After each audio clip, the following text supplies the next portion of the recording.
El patriarcado no solo oprime a las mujeres, oprime también a los hombres. C'est que être femme, ce n'est pas une donnée naturelle. We represent the powerful forces of change.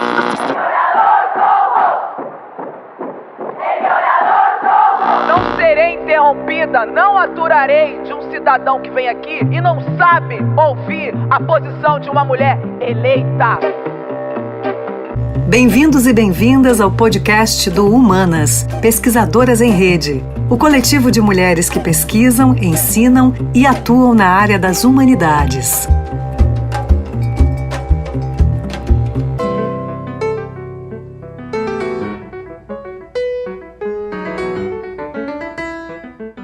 Pele preta, peruca black, cor de cobre e óculos com lentes escuras. Com essas palavras, um documento datado de 1979 do Departamento de Ordem Política e Social, o DOPS do Rio de Janeiro, descrevia Lélia de Almeida Gonzalez, filósofa, professora, pesquisadora, intelectual, fundadora e militante dos movimentos negro e feminista nas décadas de 1970 e 1980 no Brasil. Curiosamente, Lélia não usava peruca, mas o seu cabelo natural, na época chamado de Black Power, foi uma das marcações mais contundentes de politização do corpo negro. Lélia criou novos modelos e categorias de compreensão para a realidade brasileira, categorias teóricas através das quais homens e mulheres negras eram sujeitos do conhecimento e não meros objetos de análise. Nascida no ano de 1935, em Belo Horizonte, filha de mãe índia e pai negro ferroviário, penúltima de uma família de 18 irmãos, ainda jovem mudou-se para o Rio de Janeiro, onde fez graduação em História e Filosofia na UERJ, mestrado em Comunicação e doutorado em Antropologia na USP. Foi professora da PUC-Rio e coautora do livro Lugar de Negro, com Carlos Rasenbalg. Deixou inúmeros artigos sobre a opressão e exploração do negro e da mulher na sociedade brasileira. Faleceu em 1994, no Rio. A importância do trabalho teórico de Lélia Gonzalez foi destacada por Angela Davis, filósofa norte-americana que no ano passado esteve no Brasil e chegou a dizer: "Vocês não precisam de mim, leiam Lélia Gonzalez". Lélia Gonzalez, teórica da americanidade, é tema deste episódio do podcast Humanas, Pesquisadoras em Rede. Eu sou Glória Oliveira, professora de Teoria da História da Universidade Federal Rural do Rio de Janeiro, e as nossas convidadas são Mayara Gonçalves, professora da Universidade Federal do Rio Grande do Norte, leciona na Escola Agrícola de Jundiaí, mestra em História pela Universidade Federal do Rio Grande do Norte, com dissertação premiada pela AMPU Rio Grande do Norte. Ariana Costa, professora do Departamento de História da Universidade Estadual do Rio Grande do Norte, doutora em História Social pela UFRJ, ganhou o prêmio Manuel Salgado Guimarães de melhor tese em 2018 e menção honrosa no prêmio CAPES de teses do mesmo ano. E Lívia Barbosa, professora do Instituto Federal do Rio Grande do Norte, mestra em História, também pela Universidade Federal do Rio Grande do Norte, pesquisadora nas linhas de estudos feministas e processos identitários e relações étnicas. Bem-vindas, Mayara, Ariana e Lívia. Bom, para dar início à nossa conversa, eu queria que vocês me contassem brevemente quando e como foi o primeiro contato que tiveram com os textos de Lélia Gonzalez. Olha, Glória, eu digo que tardio demais. O meu contato com a Lélia Gonzalez foi através das redes sociais, veja só. Foi através da movimentação causada a partir da influência crescente da Djamila Ribeiro nas redes, depois de ter sido nomeada secretária de Direitos Humanos em São Paulo, na época que o Haddad era prefeito. Então ela, fazendo aquilo que de fato é empoderamento, né, que não é só uma pessoa estar num lugar de visibilidade, mas tentar ocupar esses espaços coletivamente para tentar mudar algumas estruturas. Então, seguindo alguns perfis de intelectuais negros e negras e produtores de conteúdo nessas redes, especialmente também a partir do que isso gerou no mercado editorial, que editou e reeditou obras de algumas referências.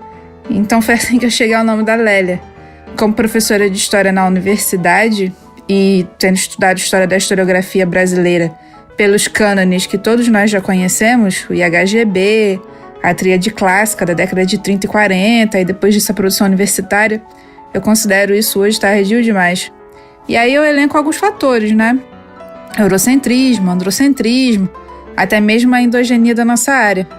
Quando a gente lê um texto como A Categoria Político-Cultural de Americanidade e Racismo e Sexismo na Cultura Brasileira, em que a Lélia propõe outros termos para a gente construir uma síntese de Brasil, realmente a sensação é de tempo perdido.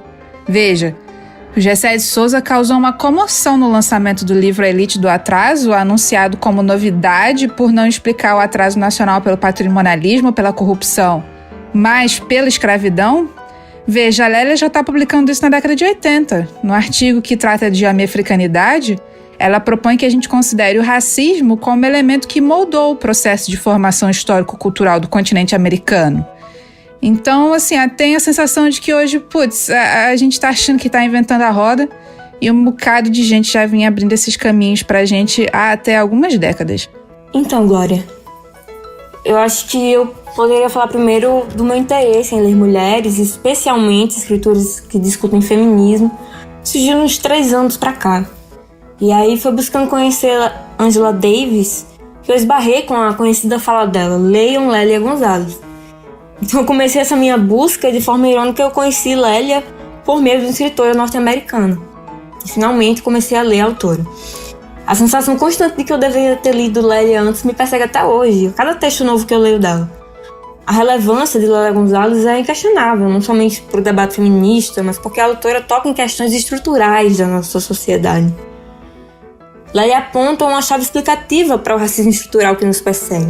Discute questões de gênero, raça, nacionalidade, por aí vai. Explica o Brasil na longa duração. No texto dela, A Categoria Político-Cultural de Americanidade, ela enfrenta com rigor teórico-metodológico o mito da democracia racial e nos explica como o racismo opera no Brasil, como ela chama, em estado de denegação. Mas eu poderia falar para outras autoras também, mas dentro de outras autoras, essa sensação de contato tardio, como Djamila Ribeiro, Joyce Bert, Grada Quilombo, que eu conheci por meio das redes sociais, da indicação de colegas, vendo livros nas prateleiras de algumas livrarias. E aí, como a Ariana mesmo falou, é importante, né? Divulgar, circular esses textos. Ver esses livros como o da coleção Feminismos Plurais sendo divulgados nas redes sociais, sendo lido pelas minhas alunas, pelos meus alunos, prova a importância da democratização do acesso a esse debate, que estranhamente parece ainda sofrer certa resistência no meio acadêmico, ou pelo menos ainda não chegou lá.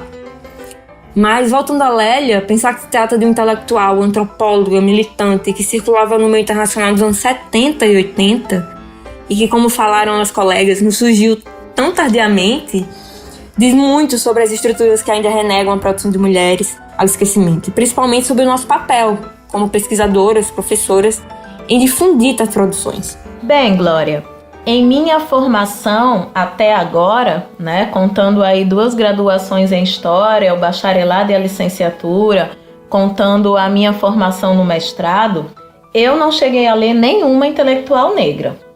Sempre me deparei com uma bibliografia muito limitada, como a Ariana falou, são os cânones, e esse cânone é branco, é masculino e é europeu. Então, o meu contato com a Lélia Gonzalez ocorreu bem recentemente.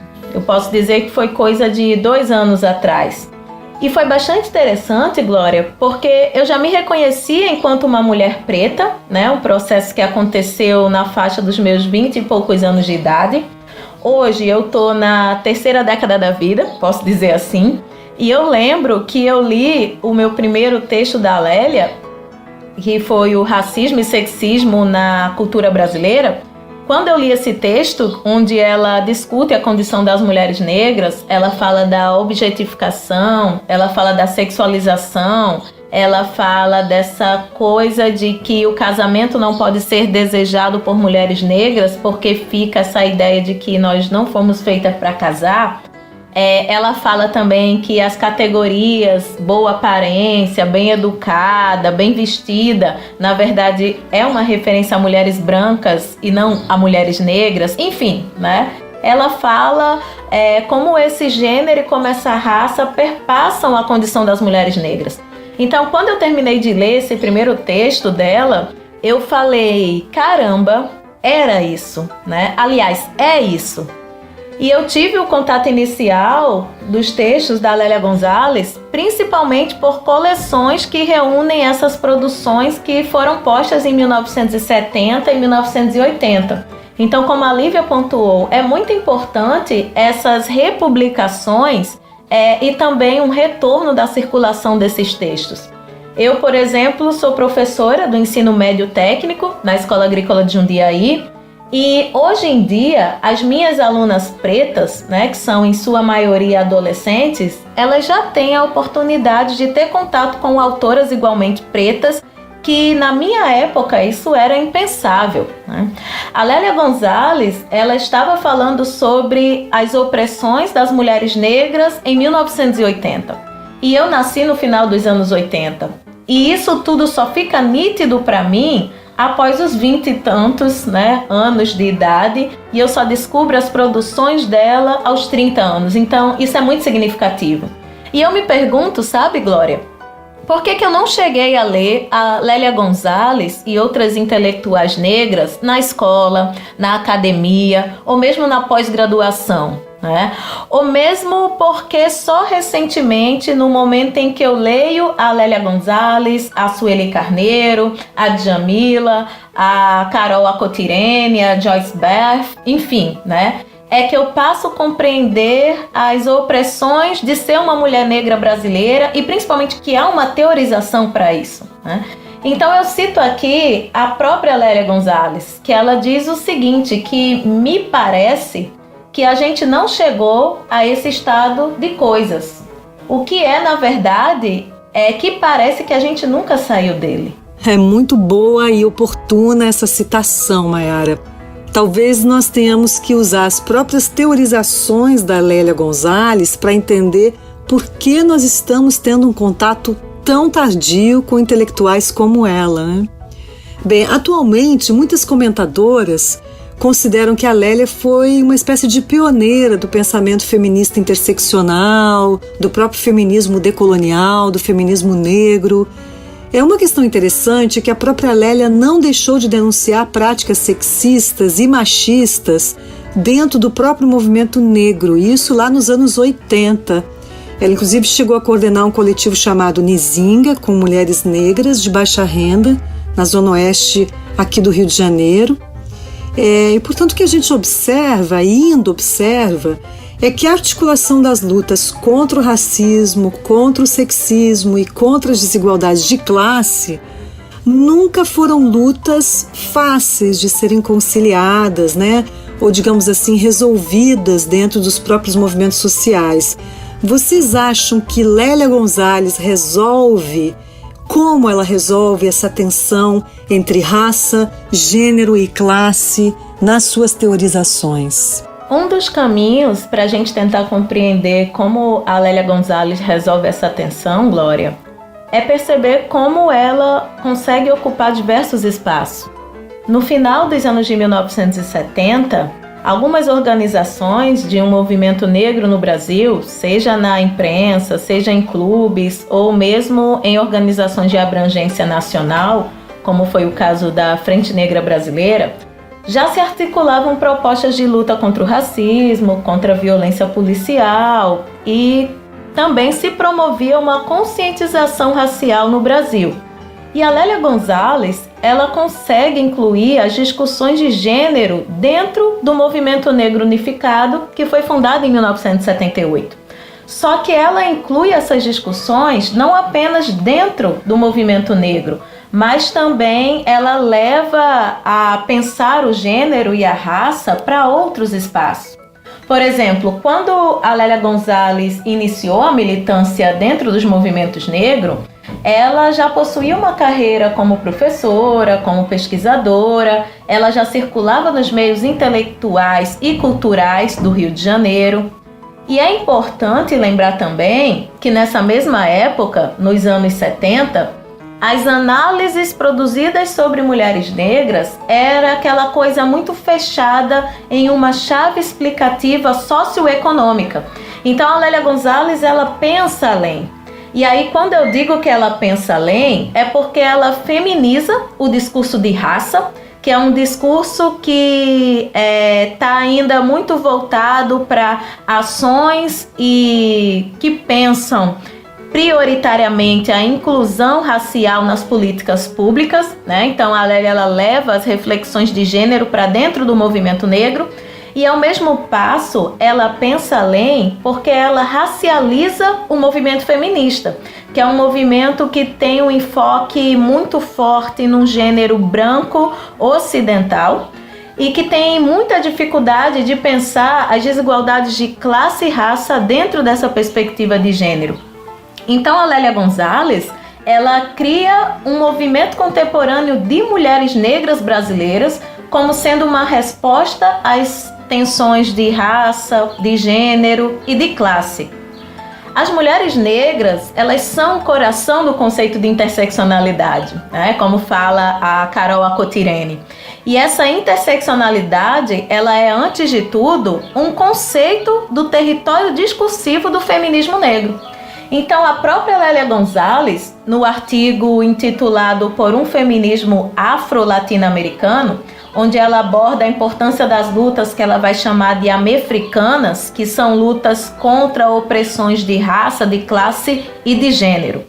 E, Glória, há algo muito significativo aí, porque ao mesmo tempo que a Lélia Gonzalez ela se projeta nessa teorização sobre mulheres negras, que são atravessadas por um sexismo e por um racismo, e como essas mulheres elas vão produzindo suas resistências, a Lélia Gonzalez ela também funda um coletivo bem no meio da periferia carioca, né? Ou seja, ali no Morro dos Cabritos, zona oeste do Rio de Janeiro, que é o Nzinga, né? E o Nzinga, ele é voltado para mulheres pretas da periferia, para mulheres trabalhadoras. Ele visa discutir a temática do racismo, só que ele é um coletivo muito que usa referências africanas, né? Então, quando você pega, por exemplo, o amarelo presente no símbolo do coletivo, em referência ao Oxum, tem ali uma referência também à tradição Nagô, a própria história da rainha Nzinga, né, e a resistência que ela produz. Então, esse mesmo coletivo, Nzinga, que reúne tudo isso, ele também foi capaz de atrair as mulheres de classe média e mulheres universitárias. Então, as atuações da Lélia Gonzalez, elas tomam o gênero, a classe e a raça como as principais bases para a formação de novos grupos e novas ações de organizações de mulheres negras que surgem no Brasil após a própria Lélia Gonzalez. Como a Mayara falou da atuação política da Lélia e do que significou eleger a mulher negra como eixo para a gente pensar a sociedade brasileira, eu vou aproveitar então para ir para um outro caminho. E aí, se você me permite o fraseado, a Lélia com certeza permitiria, eu digo que é pelo que hoje a gente chamaria de Lélia debochada. Pela ironia, tem trechos dos textos dela, um trecho que ela diz, olha, o lixo vai falar e vai falar numa boa, né? Então, por essa ironia, escovando a história a contrapelo, ela põe em prática o que ela mesma propõe com o tal do português. A Lélia lança a mão de exemplos muito cotidianos que nos desnudam e que, portanto, conseguem atingir o público, uma vez que todo mundo participa daquele exemplo de alguma forma. Por exemplo, em racismo e sexismo na cultura brasileira, ela pega o carnaval. E aí ela faz uma discussão sobre a empregada doméstica que desfila na escola de samba e que é obrigada a usar o elevador de serviço pelo patrão que objetifica ela no carnaval. Então ali está todo mundo envolvido. Mulher negra no trabalho e no lazer, homens e mulheres brancos na figura do patrão, né, no espaço público, no espaço privado, a mídia.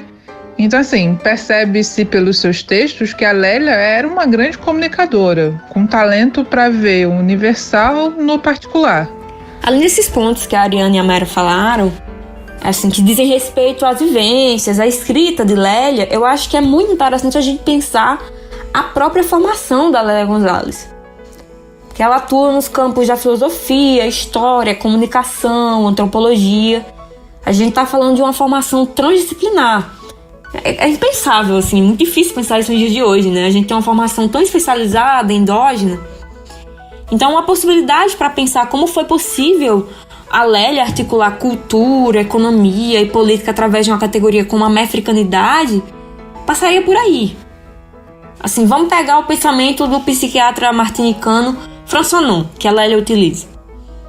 É um estudo clínico, como o próprio autor define, lançado ainda em 1952, no título Pele Negra, Máscaras Brancas. Esse estudo aponta para as consequências psíquicas do racismo, do colonialismo como forma de dominação. Hoje é um clássico nos estudos diaspóricos e pós-coloniais.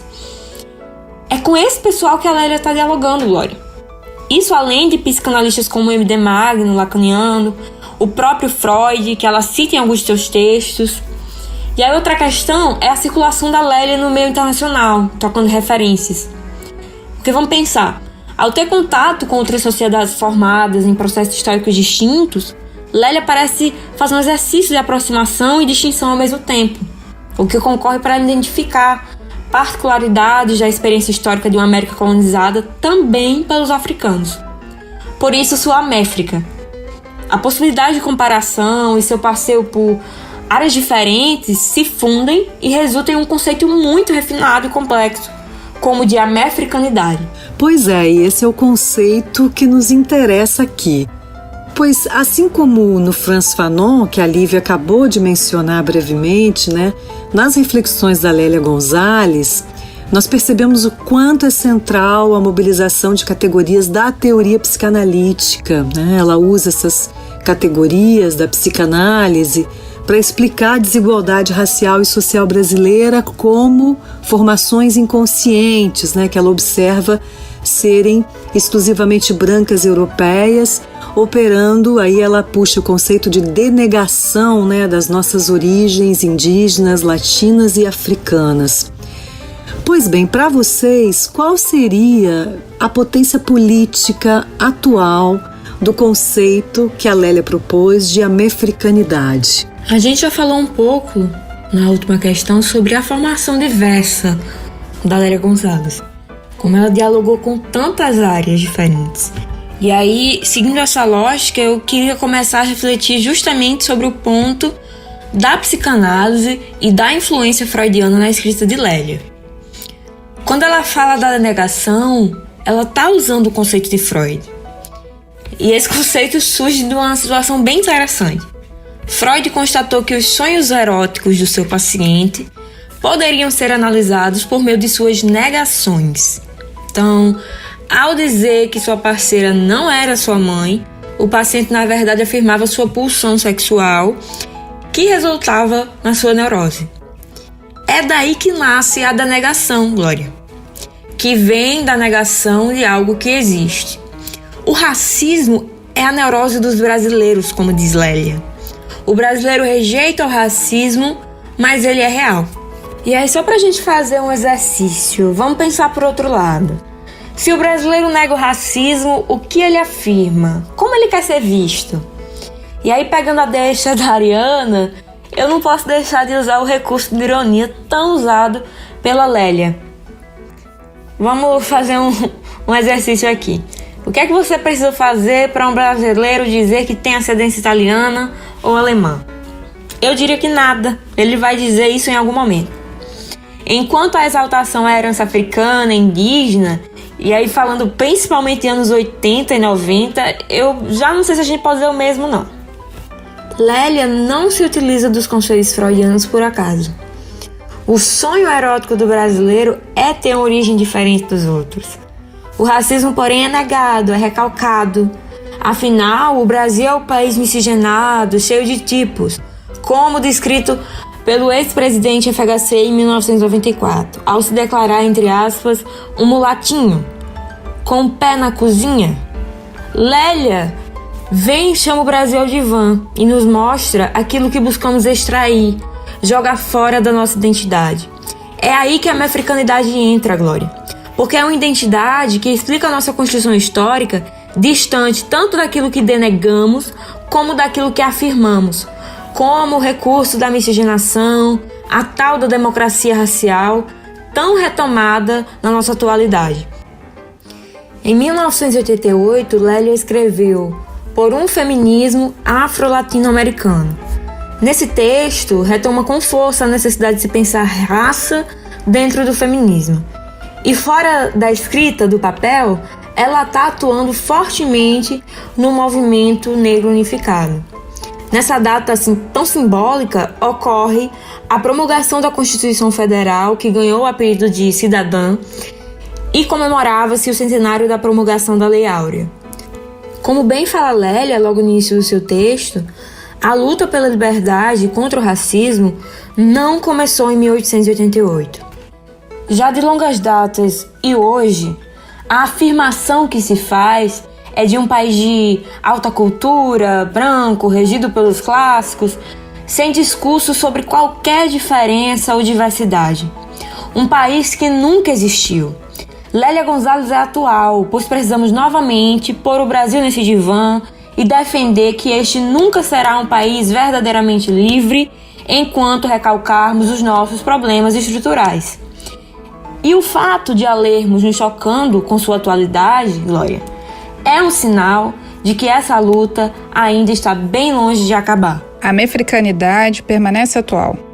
Olha, recentemente a gente teve debate nas redes sociais sobre por que no Brasil a gente não tem manifestação como nos Estados Unidos, né? Depois da morte do George Floyd.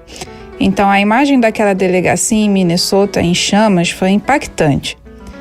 A Lélia nos ajuda a resolver algumas tensões nesse tipo de comparação, especialmente quando ela chama a atenção para o imperialismo subjacente, até mesmo nas nossas reflexões sobre as desigualdades sociais aqui e lá. Então ela vai dizer, olha, até mesmo quando a gente busca encontrar uma identidade negra, fugir da ideologia do branqueamento, a gente está ainda dialogando com o imperialismo, não está vendo isso, né? Então, a mefricanidade é encontrar o que nos une, a estrutura racista que guiou a formação histórica e cultural do continente, mas também o que nos particulariza, ou seja, o racismo aberto e o racismo denegado, que ela chama, né? Mas deixa eu passar aqui para um outro elemento que eu queria trazer e que tem algo a ver com as nossas atuações particulares. Eu queria retomar o meu argumento sobre a comunicadora que era Lélia e de como ela aproxima a discussão dela, que em última instância está propondo uma reformulação da matriz da formação histórico-cultural do Brasil, da nossa vida cotidiana, né? Olha, eu sou filha de pai negro, mas eu saí com a pele clara da minha mãe. Então, eu fui socializada como branca e eu sou lida como branca na maior parte dos lugares por onde passei e por onde eu passo. Então, a crescer dentro de casa, a questão racial nunca foi uma questão. E isso é privilégio. Porque não é que a questão racial, não seja uma questão. É que pela tal da denegação, o conceito que a Lélia mobiliza, eu tive o privilégio de não enxergar como eu também sou racializada, mas como branca. Isso porque eu tinha um pai preto dentro de casa. Então vamos lá. Como a Lélia, por meio dessa aproximação com o Fanon, por exemplo, permite que a gente pense o racismo no âmbito pessoal e coletivo, no que a mefricanidade me ajuda como indivíduo hoje? Ao meu ver, é me permitindo, como professora de disciplinas de estágio de historiografia, a compartilhar com meus alunos e alunas ferramentas conceituais e linguísticas que nos ajudem a problematizar uma narrativa que hoje não dá conta ainda das demandas do tempo presente. A incorporar reflexões que concorrem para um trabalho consciente de emancipação do ser humano na dimensão individual e coletiva. Ou então formar um Feminismos em Debate, que é a nossa página no Instagram, para promover debates online sobre essas questões, por exemplo, usar as redes sociais para alcançar ainda mais gente. Incorporar um trabalho como o da Lélia não é apenas questão de representatividade. Porque eu preciso de uma mulher negra na minha bibliografia. Porque há rigor metodológico nos seus trabalhos. O racismo e sexismo na cultura brasileira e o conceito de americanidade nos ajudam a, inclusive, pensar outros cânones na nossa historiografia, né? Fazer isso é trabalhar para que uma nova geração não leve tanto tempo, como eu levei, a reconhecer o meu próprio estar no mundo. Uma das questões, se não há mais, que mais nos afligem como sociedade ocidental. Esse debate, Glória, sobre as formações inconscientes e a denegação, usando mesmo o conceito da Lélia Gonzalez, que a Ariana e a Lívia já mencionaram, me recorda muito uma intelectual nascida em Lisboa, só que com raízes em Angola e em São Tomé e Príncipe, que é a Grada Quilomba. A denegação, segundo a Lélia Gonzalez, funciona no Brasil voltando-se contra os corpos negros, que é aquilo que se nega, né, quando se nega o racismo, como a Lívia já pontuou. E a Grada Quilomba nos mostra que a denegação, operada por estruturas coloniais, são expostas em peles e nesses corpos negros, chegando a produzir inclusive traumas e dores nesses corpos. Quando a gente fala em violências que produzem traumas nos corpos, são violências que vão marcar inclusive a nossa linguagem. Então, pensar a americanidade da Lélia Gonzalez é repensar principalmente linguagens. A americanidade é a possibilidade em si produzir uma nova linguagem que tem a ver com vocabulário, mas que tem a ver com produções de sentido, né? Pela linguagem que a gente produz sentido. E que nós possamos nos encontrar nessas origens e repensar esse colonialismo. Então, esse exercício de repensar, ele deve até mesmo questionar o imperialismo subjacente, que a Ariana bem lembrou, né, na fala dela. E é importante ressaltar que a Lélia Gonzalez, ela rechaça totalmente a ideia de que o modelo do negro brasileiro ele estaria nos Estados Unidos da América. E é interessante que esse modelo ele não está nem nos Estados Unidos da América e ele também não está na África. Segundo a Lélia Gonzalez, é uma própria experiência do Brasil. Então, a africanidade é uma criação nossa e por isso ela consegue fazer com que nos reconhecemos. Por exemplo, Glória, é interessante quando nós pensamos o evento em resposta à morte do George Floyd, que tem repercussões bastante presentes em várias partes do mundo, nós podemos compreender a africanidade enquanto essa potência política atualíssima, porque nós pensamos como o hashtag Black Lives Matter ultrapassa as limitações territoriais e é capaz de designar a todos nós. Há um flerte das proposições que a Lélia Gonzalez faz com o pan-africanismo, que não é a África, mas é algo que vai ser inspirado na África.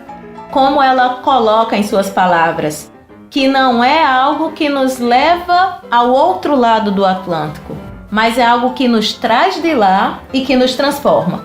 Então, ao mesmo tempo que a africanidade nos diferencia, ele é capaz também de nos conectar. As vidas negras que importam, né, resumindo, quando o George Floyd é assassinado pela polícia dos Estados Unidos, é a mesma vida negras importam quando a gente se pronuncia aqui no Brasil sobre as mortes de Miguel, Otávio, de Ágata, de João Pedro, de Vitor, de Kathleen, de Cauã, de Cláudias e de Amarildos.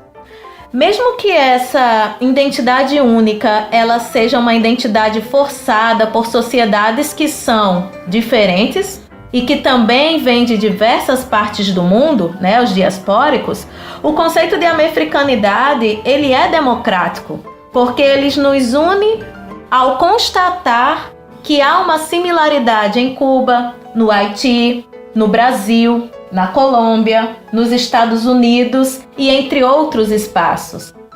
É pela americanidade que se é capaz de unir quilombos, de unir palenques, de unir cumbis, cimarrones, enfim, de se unir todas as denominações dadas em diferentes nações por negros diaspóricos e de pensar todas essas resistências culturais negras. Pois é, e falando em resistência e existências negras que importam, que momento esse, né, que nós estamos vivendo para ler, reler, ou conhecer, ler pela primeira vez toda a contribuição teórica de Lélia Gonzalez.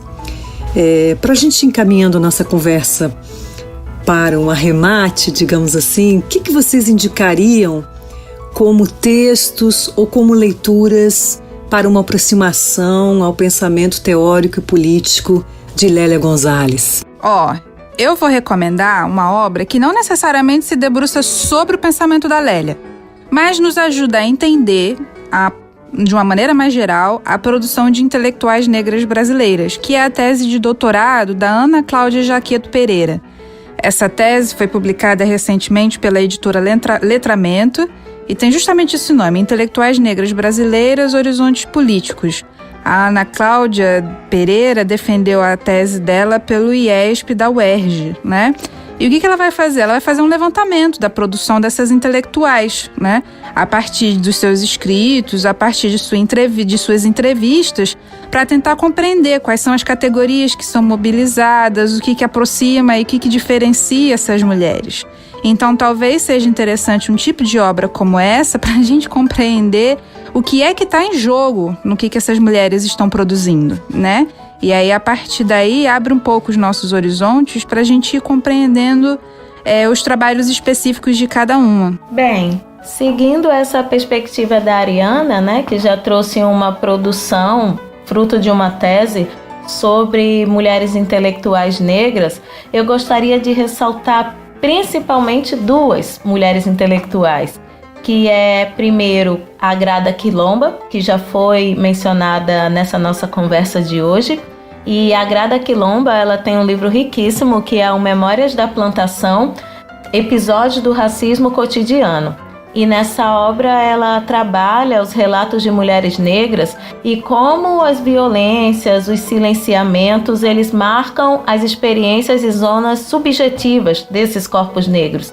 Então, a Grada Quilomba ela acaba resgatando o pensar gênero e raça e também a importância em se criar uma nova linguagem, né? Então, ela dialoga bastante com as teorias da Lélia Gonzalez. E eu também indicaria uma segunda intelectual, que é a historiadora Beatriz Nascimento. Inclusive, a Lélia Gonzalez e a Beatriz Nascimento, elas foram contemporâneas. Elas frequentaram espaços acadêmicos, atuaram juntas enquanto pensadoras durante a ditadura militar no Brasil e elas foram responsáveis por impulsionarem os estudos sobre a temática racial nas universidades brasileiras também. Então, a Beatriz Nascimento, ela pensa também a condição das mulheres negras, só que ela vai na chave interpretativa, pensando a atuação e a organização dessas mulheres, principalmente em lideranças de quilombos e nos terreiros de candomblé. Tem uma produção específica de autoria do Alex Hatz sobre a trajetória da Beatriz Nascimento, que se chama Eu Sou Atlanta. Mas para quem tiver curiosidade e interesse, há artigos produzidos pela própria Beatriz Nascimento, e aí eu gostaria já de deixar dois indicados. O primeiro se chama A Mulher Negra no Mercado de Trabalho, onde ela vai pensar essa intersecção de raça, gênero e classe. E o segundo, que é um texto belíssimo, mas é um texto muito duro de ser lido quando se é mulher negra, é o artigo chamado A Mulher Negra e o Amor, onde ela vai abordar a solidão das mulheres negras nos relacionamentos. Seguindo o caminho de Maiara e Ariana, é inevitável não lembrar também da Sueli Carneiro, uma filósofa que eu conheci recentemente, assim como a Beatriz Nascimento, e de novo aquele sentimento de contato tardio, Glória, de novo. E então a gente está falando de uma mulher que construiu sua trajetória nos movimentos sociais e na escrita, como Lélia e Beatriz. Fundou o GLE10, o Instituto da Mulher Negra, e nos traz contribuições para o feminismo e para a luta antirracista também. Como ela diz, é preciso enegrecer o feminismo. E aí a Sueli Carneiro analisa a branquitude, critica seus privilégios e aponta para como é representada em sua diversidade. Enquanto a negritude, fora do pensamento hegemônico e dominante, é constantemente vetada de representatividade, como nos exemplos da mídia, da ocupação de espaços. E aí a Sueli nos faz repensar a branquitude, seus privilégios, a luta antirracista, tocando na ferida, com racismo, sexismo e desigualdade no Brasil, e também o outro livro dela, Escritos de uma Vida. Eu acho que é por aí, Glória. A gente fica muito feliz em poder discutir esse tema, em trazer essas indicações, esperando que o contato com essas autoras ocorra o quanto antes para muitas pessoas. E assim, que essas leituras sejam transformadoras também. E já finalizando, nós, do Feminismos em Debate, projeto desenvolvido por mim, por Ariane e por Maiara, queremos agradecer por esse espaço de diálogo.